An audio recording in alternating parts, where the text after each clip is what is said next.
The Nigerian Labour Congress has been reacting and it met today with its members and has given the federal government until Wednesday, May the 7th, 2023 to reverse the pump price of petrol or risk a nationwide indefinite protest and strike action by Nigerian workers.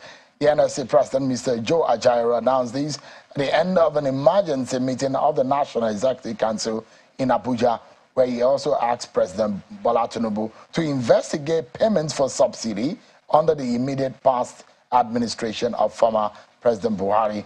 The Congress insists it will not continue to negotiate with persons without portfolio, just as human rights lawyer Mr. Femi Falana describes a hike in the price of fuel as illegal. All right, then, let's get some views on this one. Mr. Femi Falana, rights activist and a lawyer to the NLC, is live with us here in our studio. Thank you so much, NLC. I appreciate your time tonight. Thank you. Sure. I guess I should begin with the statement that you have now been quoted for today. You've been quoted to have said that the hiking price is illegal. What do you mean? Well, the president did say in his inaugural speech that he's going to run an administration anchored on the rule of law. And that implies that all actions of government and its agencies will have to comply with the law. The NNPC has metamorphosed into a limited liability company. It is now NNPC Limited.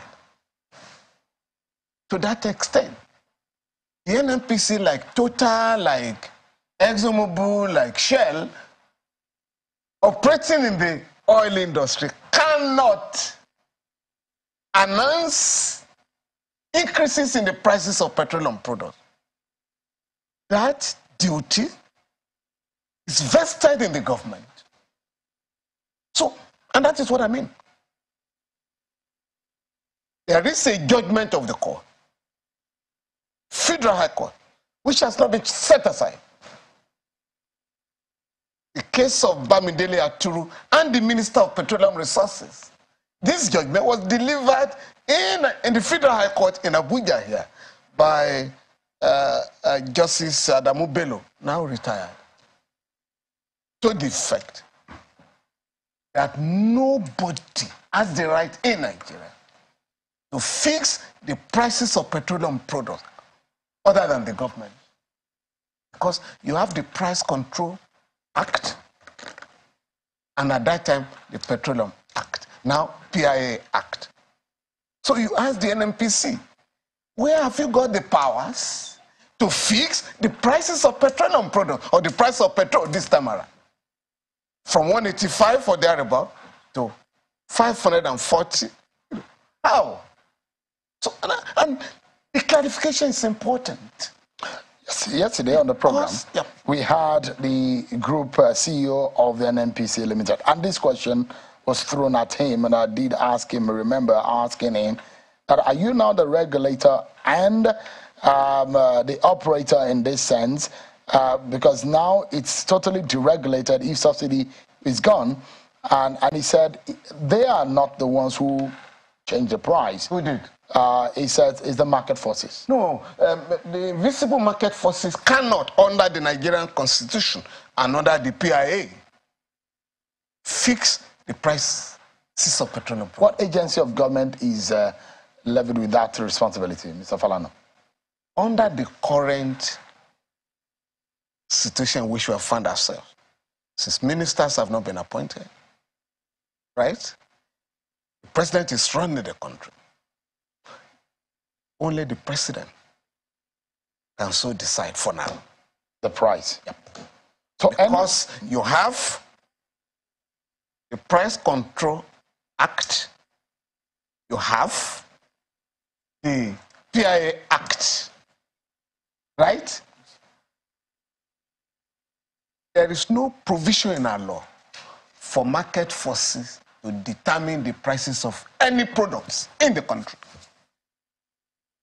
I wanted to actually just see if I can read through what the NNPC said in their statement. They issued a statement? Yes. They issued a statement. Yes. And in that statement, if we can bring back that, in the conversation that we had with him, he said, going forward, yes, that the prices are going to be determined by market forces.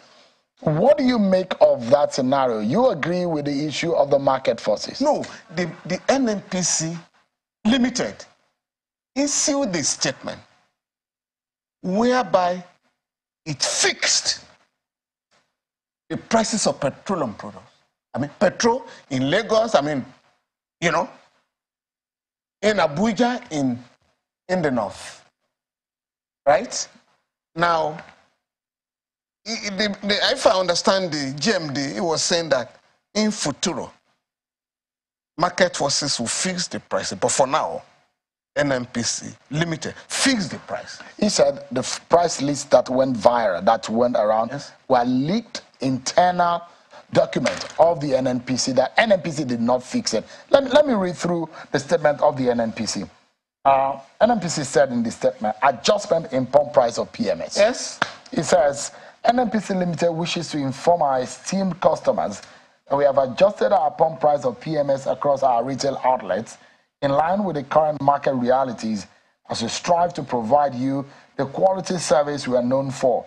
It is pertinent to note that prices will continue to fluctuate to reflect a market dynamics. We assure you that NNPC Limited is committed to ensuring ceaseless supply of product. The company sincerely regrets any inconvenience this development might have caused. We greatly appreciate your continued patronage, support, and understanding through this time of change and growth. Signed, Garbadeen Mohammed, Chief Corporate Communications Officer, NNPC Limited. That is what the NNPC is saying. And it's gone viral. And that is the basis. Oh yeah, and that is the basis of the, prices we are witnessing all over the country. Could it be because they are the sole importer of refined products? We have always condemned the position of the sole importer because you do not allow for competition. Whereas you may want to bring your products from Europe or America, I may prefer to go to the Middle East. There was a time the government was importing from all over the place. And I said, no. Côte d'Ivoire has a functional refinery. So why don't you refine from that country? We now refine about 60,000 barrels per day. I don't know what the current number is. We even go to Niger, right, to refine. Because for 30 years, shamefully, this country is the only oil-producing country in the world that imports petroleum products. Only one. Even with 4 refineries that are not working. These guys collapse them. You have an incompetent and a reckless ruling class. You think it's intentional for the refineries not to be working? Oh yes, because between 1993 and 2016, the government spent $6 billion, $6.025 billion on turning around maintenance of the refineries. At the end of the day, the government left them at a comatose stage. And when President Buhari came on board, as a former minister, because he had promised, as a former Minister of Petroleum Resources, I'm going to fix the refineries. So Labour reminded him in 2015, fix the refinery. Oh, but what do you call it?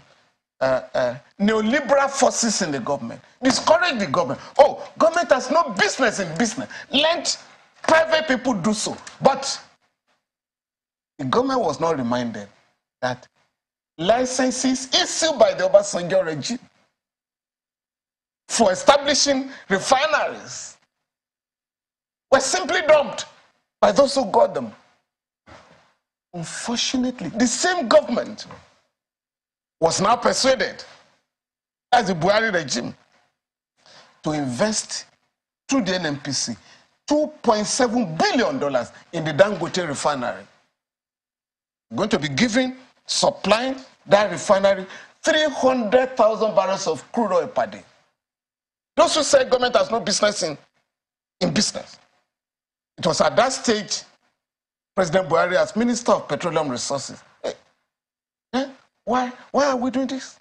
Why are we not fixing our own refineries? It was at that stage, almost belatedly, that the government approved that Port Harcourt refineries, 2 of them, be fixed with the sum of $1.5 billion. Warri and Kaduna be fixed with the sum of $1.4 billion. So, in addition to our investment in Dangote refinery, you're also talking of $2.9 billion to fix the 4 early refineries of the country. Now, nobody is asking the question, when will the repairs be completed? They say Port Harcourt will be over by, it should be functional by December. Yes. That's the latest we heard. Yeah. What of Kaduna and Warri? When will Dangote refinery become functional? So that we can look at all the circumstances in which we have found ourselves and then take the best decision. Mr. Falana, if you look at the statement of the NNPC, it doesn't really suggest that there is a fixed price. No. It just said that they wanted to adjust it and informing the public. No. What they are simply saying is that we want to sell at an international price, which is being circulated now to over around $1 per liter. And I have asked myself, right, where has 540 naira come from? If, according to the central bank, we have not further devalued the naira, so the official rate is 451 naira to $1. So if you want to sell at an international price, you are internationalizing the price. Why are you not talking of 451 naira? And in any case, as I have said, most, and for me, I think the ultimatum given by the NSC provides the government an opportunity to go back to the drawing table and clear some of the confusion in the air. Whereas the president, in his inaugural speech, simply announced that fuel subsidy has been eradicated by the previous regime. When suppliers began to sell at, the prices went to the roof, were then told, no, we still have arrangement to have subsidy on coal till the end of June. Now, if those who were supplied fuel by NNPC Limited at the old price are now profiteering and unleashing economic pain on Nigerians, and nobody is checking them. So Falana, why are you not selling? Let's look at these issues one after the other. At 550 now, the issue of subsidy, yes, it looks to me that there is a popular belief amongst Nigerians that it is an evil that we cannot allow for too long a time. Do you agree that subsidy is an evil within the marketplace that should be eradicated? Sure. Subsidy is the failure,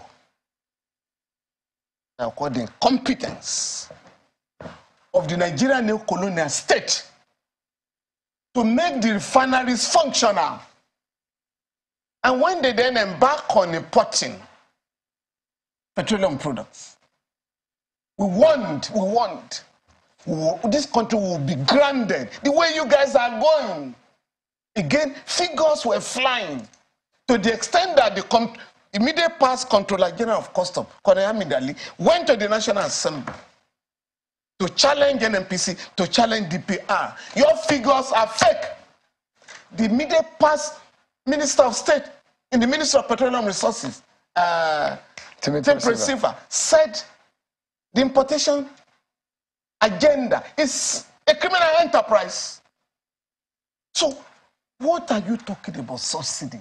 You think we're subsidizing smugglers? No functional state can come out publicly that smugglers have taken over our country. Or you say oil thieves are operating without check. No state,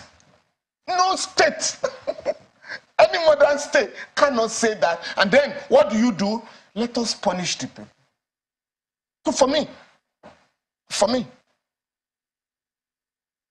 and I think that came out in the discussions in the NSC meeting today, that this is not a question of we no go agree. It's not a we no go agree agenda. We must now look at the economy holistically and challenge the reckless dollarization of the economy. Why must I be looking for dollars in my country?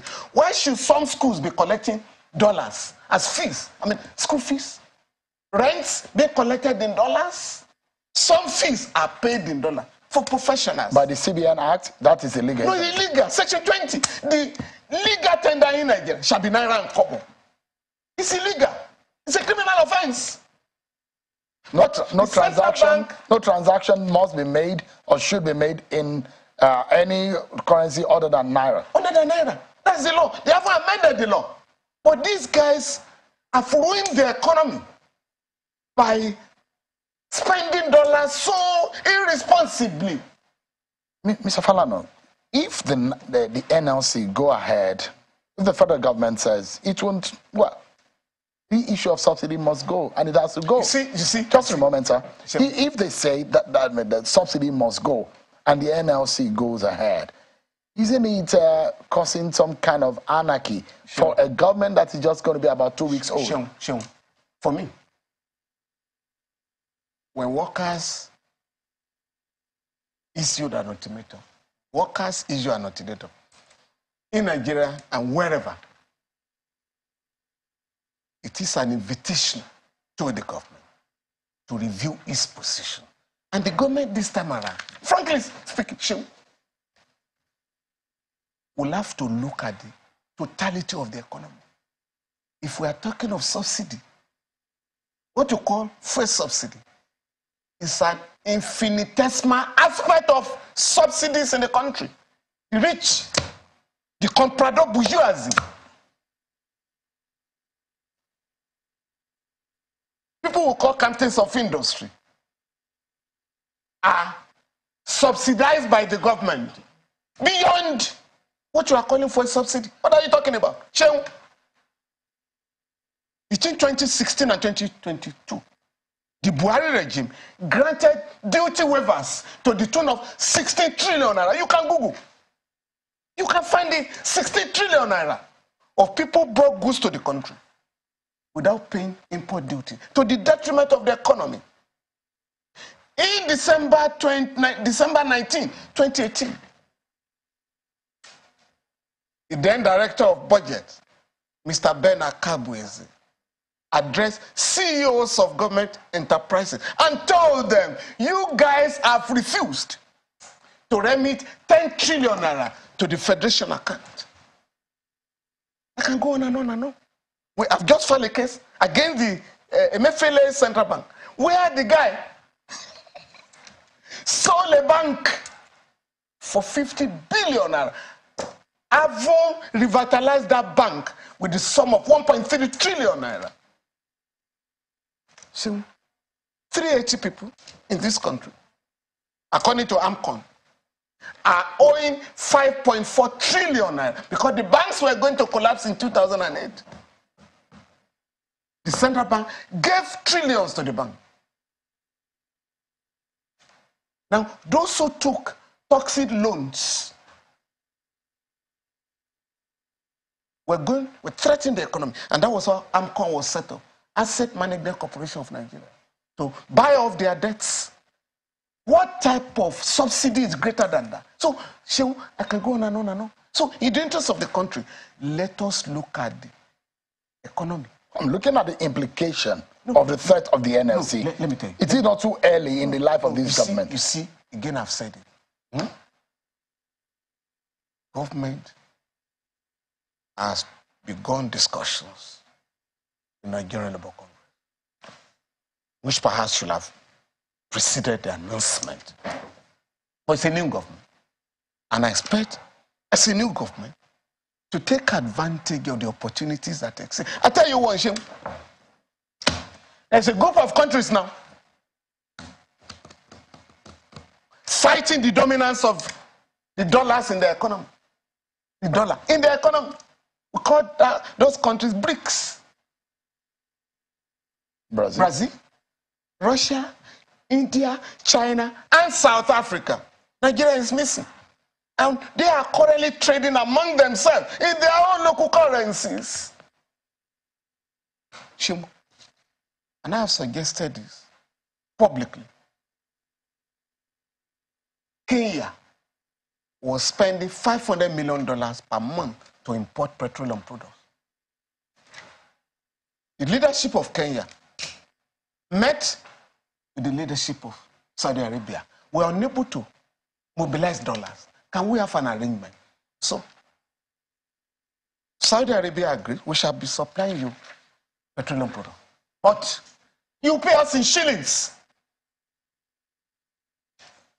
China 5 years ago entered into a currency swap agreement with Nigeria. All Nigerians who are buying goods in China pay Naira. For our own business here, pay yuan. The IMF and World Bank did not allow that arrangement.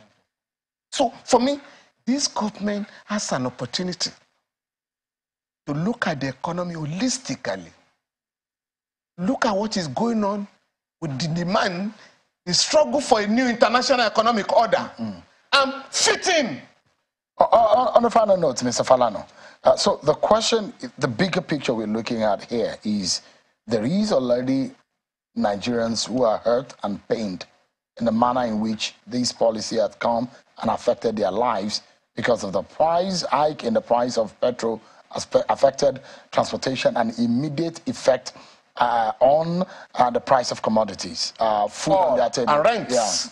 Now, you're looking at a situation where NLC is planning a nationwide strike and protest.